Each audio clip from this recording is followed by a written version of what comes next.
अस्सलाम वालेकुम students. First year physics chapter 3 का ये लेक्चर नंबर 1 जिसमें हमने रेस्ट और मोशन के कंसेप्ट को सीखना है। स्टूडेंट्स, लेक्चर का आगाज़ करते हैं हम रेस्ट की डेफिनेशन से।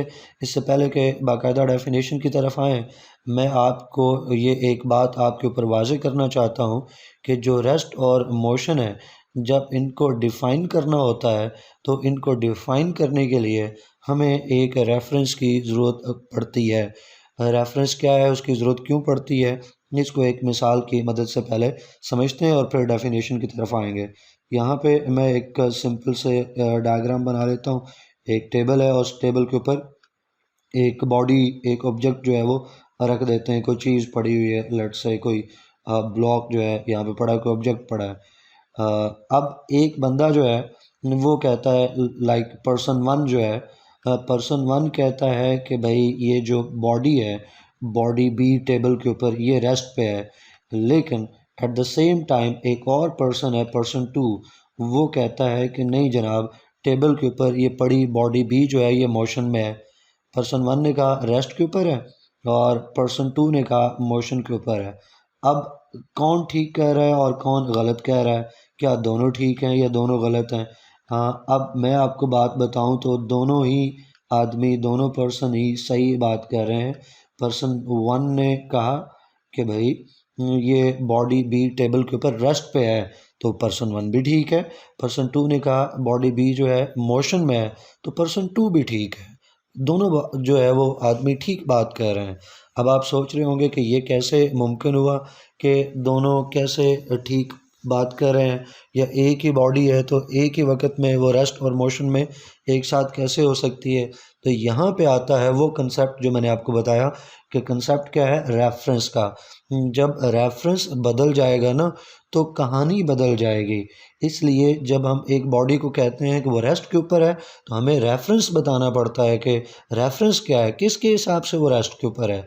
या जब हम कहते हैं कि एक बॉडी मोशन में है तो हमें रेफरेंस बताना पड़ता है, हमें बताना पड़ता है कि हम जिसको कह रहे हैं कि ये मोशन में है तो किस दूसरे ऑब्जेक्ट के हिसाब से, किस रेफरेंस के हिसाब से हम उसको मोशन में कह रहे हैं। इसी मिसाल को देखें, पर्सन वन जो है वो कह रहा है कि ये जो बॉडी बी है ये रेस्ट के ऊपर है, तो पर्सन वन जो है वो अपने माइंड में इस बॉडी बी को रिलेट कर रहा है, रेफ़र कर रहा है टेबल के साथ। पर्सन बी के लिए, पर्सन वन के लिए जो बॉडी बी है उसका रेफरेंस जो है वो टेबल है। जो पर्सन वन है वो बॉडी बी और टेबल को कंपेयर कर रहा है। वो देख रहा है कि बॉडी बी टेबल के हिसाब से अपनी पोजीशन चेंज कर रही है या नहीं कर रही। तो जब वो देखता है कि जो बॉडी बी है वो टेबल के हिसाब से अपनी पोजीशन नहीं बदल रही, बॉडी बी जो है वो उधर ही पड़ी है, उसकी पोजीशन में, लोकेशन में कोई चेंज नहीं आ रहा, तो इसलिए पर्सन वन ने कहा कि ये बॉडी बी टेबल के ऊपर रेस्ट में है। जो दूसरा पर्सन है, पर्सन टू, उसने कहा कि टेबल के ऊपर ये पड़ी बॉडी बी जो है ये मोशन में है। तो पर्सन टू के लिए जो उसने अपने माइंड में रेफरेंस लिया वो कोई और है, वो रेफरेंस डिफरेंट है। फॉर एग्जांपल वो रेफरेंस जो है वो मून हो सकता है, या वो रेफरेंस जो है वो सन हो सकता है, कोई और प्लेनेट हो सकता है। यहाँ पे हमने मून ले लिया, मून जो है वो ले लिया। तो पर्सन जो टू है उसके माइंड के अंदर जो है वो मून है, और वो कंपेयर कर रहा है इस टेबल के ऊपर पड़ी बॉडी को मून के साथ, और वो देख रहा है और बता रहा है कि मून के हिसाब से जो बॉडी बी है वो अपनी जगह तब्दील कर रही है या नहीं कर रही। तो चूँकि अर्थ जो है हमारी रिवॉल्व करती है कंटिन्यूसली, तो अर्थ कंटिन्यूसली रिवॉल्व कर रही है तो उसका मतलब है अर्थ मूव कर रही है। अगर अर्थ मूव कर रही है तो अर्थ के ऊपर मौजूद हर ऑब्जेक्ट मूव कर रहा है।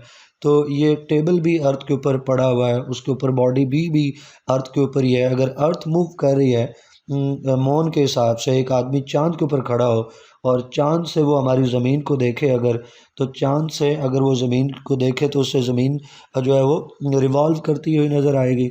फिर अगर वो चांद से ने किसी तरह से इस टेबल तक अपनी साइट पहुंचा ले और टेबल के ऊपर जो पड़ी हुई बॉडी है उसको मॉनिटर कर सके, तो वो चांद के ऊपर खड़ा होके इस टेबल के ऊपर पड़ी बॉडी को देख रहा है तो ये ज़मीन भी उसे घूमती हुई नज़र आएगी, टेबल भी उसे घूमता हुआ नज़र आएगा और बॉडी भी उसे घूमती हुई नज़र आएगी। लिहाजा वो कहेगा कि ये बॉडी बी जो है ये मोशन में है। तो यहाँ पे आपने देखा ए की बॉडी बी है, तो जब उसके लिए रेफरेंस टेबल था तो वो उस जगह तब्दील नहीं करी टेबल के हिसाब से, तो बॉडी रेस्ट पे थी। लेकिन वही बॉडी जो है जब उसको रिलेट किया गया मौन के साथ और मौन के हिसाब से देखा कि वो बॉडी अपनी पोजीशन चेंज कर रही है या नहीं कर रही, तो पता चला कि मौन के हिसाब से वो बॉडी बी जो टेबल के ऊपर है वो अपनी पोजीशन चेंज कर रही है। लिहाजा मौन के हिसाब से, मौन का अगर रेफरेंस लें तो बॉडी बी जो है वो रेस्ट पे नहीं है बल्कि मोशन में है। तो ए की बॉडी, ए की object at the same time rest में भी है, मोशन में भी है। डिपेंड करता है कि आप उसको किस चीज़ के साथ रेफ़र कर रहे हो। तो यही वो पॉइंट है जो मैं आपको समझाना चाह रहा था कि जब भी हम रेस्ट और मोशन को डिफ़ाइन करते हैं तो उसमें रेफ़रेंस देना हमेशा ज़रूरी है, क्योंकि एक ही ऑब्जेक्ट सेम टाइम पे रेस्ट में भी हो सकता है, मोशन में भी हो सकता है। सही वाली बात कौन सी होगी डिपेंड करता है कि आप उसका रेफ़रेंस कौन सा लेते हो। तो कोई भी बॉडी डिफ़ाइन होती है इन रेस्ट और in motion with a specific reference point. वो कोई भी रेफरेंस पॉइंट हो सकता है जो आप चूज़ करोगे, आपके लिए हो सकता है वो डिफरेंट हो, मैं हो सकता है कोई डिफरेंट रेफरेंस जो है वो चूज़ करूँ। इसलिए जब भी डिफ़ाइन करना होता है रेफरेंस देना ज़रूरी है। तो अब हम रेस्ट को डिफ़ाइन करें तो आपको पूरी डेफिनेशन जो है वो समझ आ सकेगी। तो रेस्ट के ऊपर एक बॉडी कब होती है? एक बॉडी रेस्ट के ऊपर तब होती है स्टूडेंट्स जब वो एक ऑब्ज़र्वर के रिस्पेक्ट में अपनी पोजीशन चेंज ना करे, does not change it position. लेकिन किसके रेफरेंस से? विद रिस्पेक्ट टू ऑब्ज़र्वर, किसी ऑब्ज़र्वर के हिसाब से। मसलन आप ऑब्ज़र्वर हैं, मैं ऑब्ज़र्वर हूँ, आप टेबल के ऊपर पड़ी हुई बुक को देख रहे हैं, मैं टेबल के ऊपर पड़ी हुई बुक को देख रहा हूँ। तो मैं ऑब्ज़र्वर हूँ, मेरे हिसाब से टेबल के ऊपर पड़ी हुई बुक जगह जो है वो तब्दील नहीं कर रही, ना वो बुक मेरे करीब आ रही है, ना वो बुक मुझसे दूर जा रही है। बुक और मेरे दरमियान में जितनी लेंथ है, जितना डिस्टेंस है, वो उतना ही मौजूद है, ना वो कम हो रहा है ना ज़्यादा हो रहा है। चूँकि वो डिस्टेंस बुक और मेरे दरमियान में न कम हो रहा है ना ज़्यादा हो रहा है, इसका मतलब है कि मेरे हिसाब से, मैं ऑब्ज़र्वर हूँ तो मेरे हिसाब से जो है बुक अपनी पोजीशन चेंज नहीं कर रही है। तो मेरे हिसाब से यानी ऑब्ज़र्वर के हिसाब से बुक ने या ऑब्जेक्ट ने अपनी पोजीशन चेंज नहीं की, तो इसका मतलब है कि वो ऑब्जेक्ट जो है वो, बॉडी जो है वो रेस्ट के ऊपर है। अब इसकी एग्ज़ाम्पल जो है वो आप ले सकते हैं, एक गाड़ी, चलती हुई गाड़ी में बैठे हुए जो मुसाफिर हैं, तो बहुत सारे मुसाफिर होते हैं गाड़ी में, लेकिन कोई से दो पैसेंजर्स को अगर आप कंपेयर करो तो एक चलती हुई गाड़ी में, एक मूविंग बस के अंदर जो दो पैसेंजर्स हैं, they are at rest with respect to each other. एक दूसरे के हिसाब से वो रेस्ट में है। एक बंदा एक सीट के ऊपर बैठा है, दूसरा बंदा दूसरी सीट के ऊपर बैठा है। उन दो मुसाफिरों के दरमियान में जो फासला है वो ना कम हो रहा है ना ज़्यादा हो रहा है। इसका मतलब है उनके दरमियान में उनकी जो पोजीशन है वो नहीं, अगर उनके दरमियान में जो डिस्टेंस है ना वो कम होता है ना ज़्यादा होता है, तो इसका मतलब है कि उनकी पोजीशन जो है वो एक दूसरे के हिसाब से चेंज नहीं हो रही है। ना उनकी एक दूसरे के हिसाब से डायरेक्शन बदली, ना उनकी एक दूसरे के हिसाब से जो है जो एक दूसरे के हिसाब से जो डिस्टेंस है वो कम ज़्यादा, ना कम हुआ ना ज़्यादा हुआ। लिहाजा वो जो दो मुसाफिर चलती हुई गाड़ी में, लेकिन वो एक दूसरे के हिसाब से, एक दूसरे के रिस्पेक्ट में किसके ऊपर हैं बच्चे? रेस्ट के ऊपर हैं, क्योंकि एक दूसरे के हिसाब से उन्होंने जगह चेंज नहीं की है, पोजीशन चेंज नहीं की है। अगर हम मोशन को डिफ़ाइन करें तो इसका बिल्कुल अपोज़िट है। हम कहते हैं कि एक बॉडी इमोशन में है with respect to an observer. कब? अगर वो अपनी पोजीशन जो है वो चेंज करती है।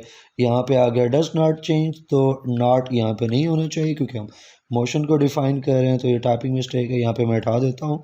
तो अगर एक बॉडी अपने ऑब्जर्वर के हिसाब से स्टूडेंट पोजीशन को चेंज करती है, तो इसका मतलब हुआ कि वो अपने ऑब्जर्वर के हिसाब से मोशन में है।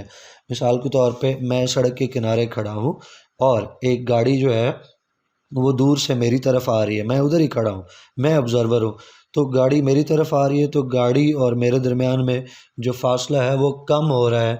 इसका मतलब है कि गाड़ी मेरे हिसाब से, जो कि मैं ऑब्ज़र्वर हूँ, वो अपनी पोजीशन चेंज कर रही है, तो वो मेरे हिसाब से, मेरे रिस्पेक्ट में वो गाड़ी मोशन में है और फिर वो करीब आती होती मुझसे दूर जा रही है अब।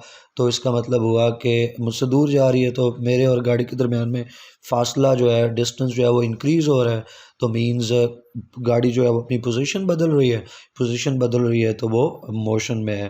तो ऑब्ज़र्वर के हिसाब से कोई ऑब्जेक्ट जब अपनी पोजीशन बदलता है तो हम कहते हैं कि वो ऑब्जेक्ट जो है वो मोशन में है। मिसाल के तौर पे अभी जो आपको एग्जांपल दी कि एक आउटसाइडर है, सड़क के किनारे एक बंदा खड़ा है, अगर उसको आप ऑब्ज़र्वर बनाते हो और फिर वो गाड़ी में बैठे हुए, जो गाड़ी चलती हुई गाड़ी है, मूविंग बस के अंदर जो मुसाफिर बैठे हैं, पैसेंजर्स हैं मूविंग बस में, उनको आपस में कंपेयर करने के बजाय उनको आप कंपेयर करते हो एक सड़क के किनारे खड़े हुए शख्स के साथ। तो वो पैसेंजर्स जो हैं मूविंग बस में बैठे हुए मुसाफिर आउटसाइडर के हिसाब से अपनी पोजीशन तब्दील कर रहे हैं, लिहाजा वो आउटसाइडर के रेफरेंस से वो मोशन में है। लेकिन उन्हीं पैसेंजर्स को जब आपस में कंपेयर करते हो तो आपस में उनका जो फासला है वो कम ज़्यादा नहीं हो रहा, पोजीशन तब्दील नहीं हो रही, लिहाजा आपस में तो वो रेस्ट में है, एक दूसरे के हिसाब से पैसेंजर रेस्ट में है, लेकिन आउटसाइडर के हिसाब से वो पैसेंजर्स जो हैं वो मोशन में है। तो आपने देखा कि जब रेफरेंस जो है वो एक दूसरा मुसाफिर है तो रेस्ट, लेकिन जब रेफरेंस जो है वो सड़क के किनारे खड़ा हुआ ऑब्ज़र्वर है तो वही जो मुसाफिर है वो फिर हम कहते हैं कि वो मोशन में हो गया। तो रेफरेंस बदला, बात बदली।